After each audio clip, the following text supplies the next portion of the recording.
Welcome back to Pramati Hillview Academy digital class. Dear students, today I am going to take up the second session of the chapter Kathmandu, written by Vikram Seth. Dear students, in the previous class, the author of the chapter Kathmandu gave a description of two famous temples of that city. One is the Pashupatinath temple, the other is the Bodhanath Stupa, the Buddhist shrine of Kathmandu. Whereas in this session, he is going to share some more interesting and fascinating facts about the city Kathmandu. Kathmandu is vivid, mercenary, religious with small shrines to flower adorned deities along the narrowest and busiest streets. With fruit sellers, flute sellers, hawkers of postcards, shops selling western cosmetics, film rolls and chocolate, or copper utensils or Nepalese antiques. Film songs blare out from the radios, car horns sound, bicycle bells ring, stray cows low, the most sound made by cows, questioningly at motorcycles. Vendors shouted their wares. The writer describes Kathmandu and says the city has many different things to offer. It is a business hub and it has religious places with shrine deities decorated with flowers on the narrow busy streets. Author says there were hawkers selling fruits and there were flutes, postcards for the tourist. Author finds many shops selling imported cosmetics, film rolls, chocolates, copper utensils and Nepalese antique.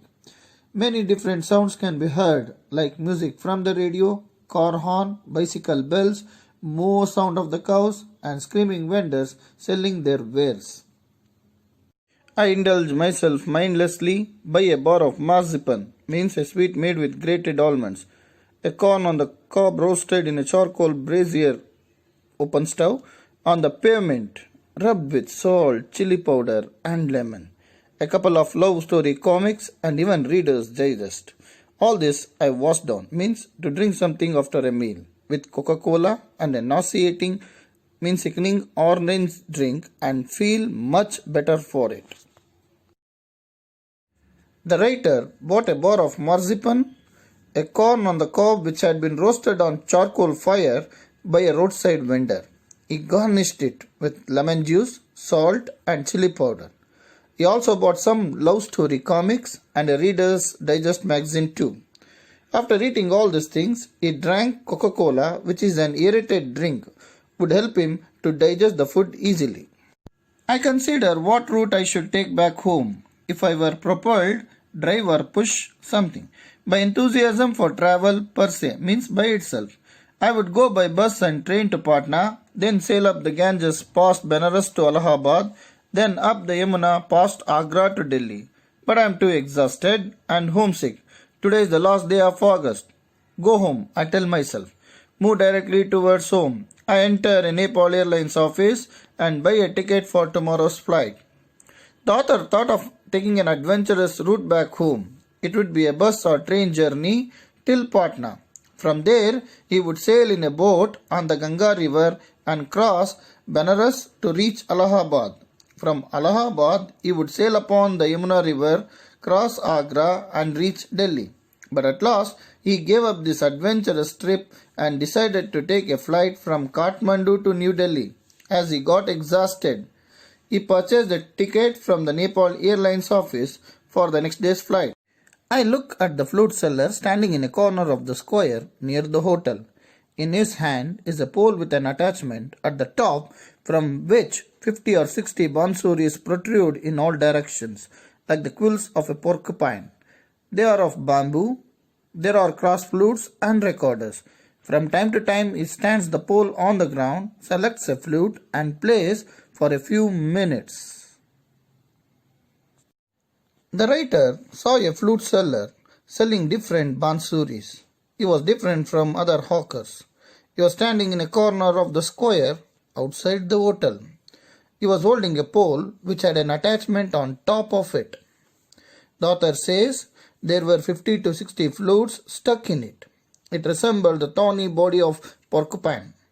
There were flutes made of bamboo and also cross flutes and recorders. The man would keep the pole on the ground and would play different flutes for short durations. The sound rises clearly above the noises of the traffic and the hawker's cries. He plays slowly, meditatively, means thoughtfully, without excessive display. He does not shout out his wares.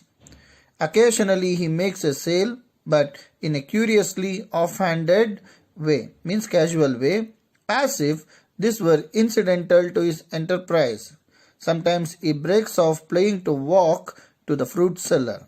I imagine that this has been the pattern of his life for years. The flute seller was calm. Only the music of the flute could be heard. He played it meditatively and wasn't anxious to attract attention. At times, he sold one flute but did not seem too interested to have a good sale. He would take breaks to talk to the fruit seller standing next to him.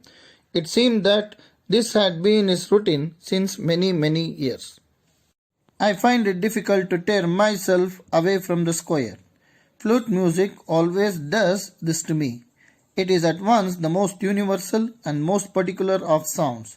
There is no culture that doesn't have its flute. The reed ney, the recorder, the Japanese shakuhachi, the deep bansuri of Hindustani classical music, the clear or breathy flutes of South America, the high-pitched Chinese flutes. Each has its specific fingering and compass, means range. It views its own associations. The music of the flute enchanted Vikram, and he could not go away from there. He finds flute music to be the most universal sound.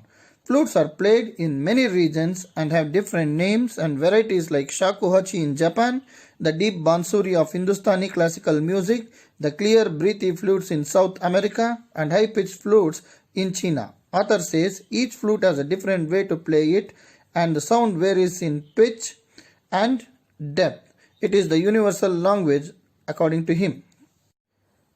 Yet to hear any flute is, it seems to me, to be drawn into the commonality of all mankind, to be moved by music closest in its phrases and sentences to the human voice.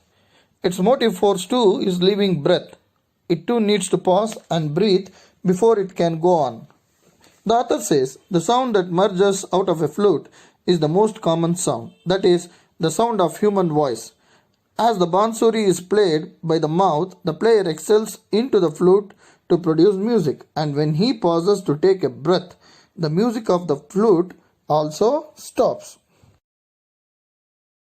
That I can be so affected by a few familiar phrases in the bansuri surprises me at first, for on the previous occasions that I have returned home after a long absence abroad, I have oddly noticed such details, and certainly have not invested them with the significance I now do. In this paragraph, we get to know that author is deeply influenced by the sounds of the bansuri. Never before he had noticed something in such depth. Dear students, we have come to an end of the chapter Kathmandu, written by Vikram Seth. In this chapter, Vikram has given a very good description of the two temples of Kathmandu. One is the Pashupatinath temple and other is the Bodhanath stupa. Later, he describes Kathmandu as vivid, mercenary and religious. He also gives an information about things that are sold in the bazaars of Kathmandu. He describes the life of the flute seller so effectively. Later, Vikram gets attracted by the flute music and proclaims it as flute music is the most universal music. At the end of the chapter, he says he has been highly affected by bansuri, which surprises him the most. Dear students, I hope you all have understood this chapter really well. Thank you, children. See you soon.